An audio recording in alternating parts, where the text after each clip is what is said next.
रुग्ण सापडलाय याच्याविषयी?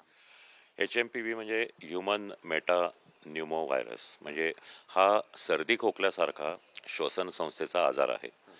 आणि ज्या व्यक्तीला होतो तो ह्या HMPV विषाणू ज्याच्या शरीरात जातो त्याला होतो.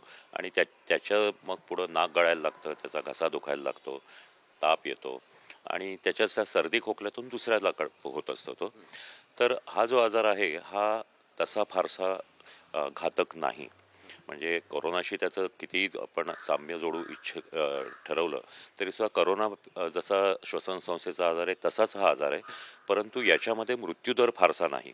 हा वेगाने जरी पसरत असला तरी याच्यामुळं श्वसन संस्थेमध्ये न्यूमोनिया होणं किंवा हे प्रकार खूप उशिरा होतात. आणि विशेषतः 5 वर्षापेक्षा खालील मुलांना आणि 65 वर्षापेक्षा मोठ्या व्यक्तींना, ज्येष्ठ नागरिकांना याचा धोका असतो.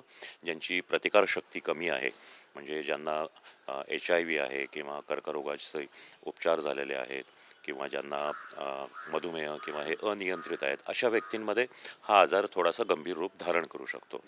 याच्यामध्ये श्वास लागणं हा प्रकार काही दिवसानंतर होतो.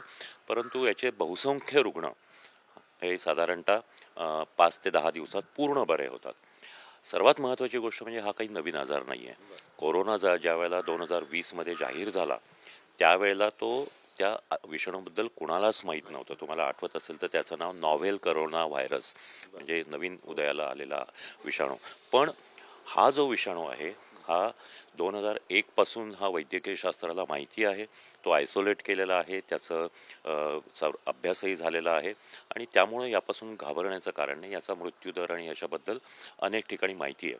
आणि 2001 पासून आत्तापर्यंत अनेक देशांमध्ये त्याच्या छोट्या मोठ्या साथी पसरलेल्या आहेत. म्हणजे चीनमध्ये तर नेहमीच पसरलेल्या आहेत, जपानमध्येही त्याची साथ होती, अमेरिका, कॅनडा अशा देशातही